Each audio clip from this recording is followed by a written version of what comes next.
Бул алтын түстүү питондун туулган жери Түштүк Америка. Жашы 35-те. Түштүк Америкадагы сырдуу Амазонка токойлорунан алынып келинген. Бирок колго үйрөтүлгөн үчүн коркунучтуу көрүнгөнү менен адамдарга кол салбайт.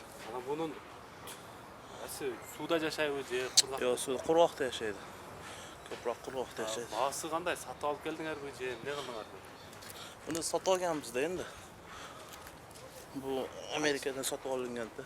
Južno amerikanskiy bo'lgani uchun satib olingan. Južno Amerikanın qaysi mamlaketden? Misali Braziliябы же Yo'q, o'zidan da endi же али Amazonka daryodan keldi? Ha, shunaqa desam bo'ladi. Бул жаныбарларды Өзбекстандын Фергана облусунан жергиликтүү зоопарк иштеткендер алып келишкен. Фергана облусунда аянты 5 гектарга жеткен зоопарк уюшулган. Коңшу өлкөнүн зоопаркчылары буга чейин Баткен облусунун Исфана, Кадамжай райондорунда да жаныбарларды тааныштырып келишкен.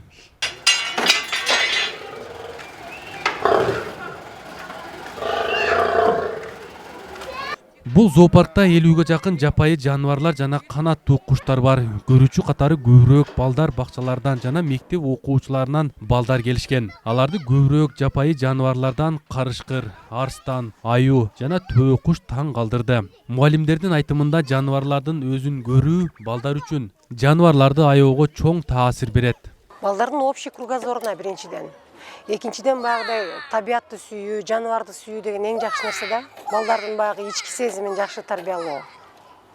Ошол азыр эми көрүп атасыңар бардык эле нерсе телефондон болуп калып атпайбы?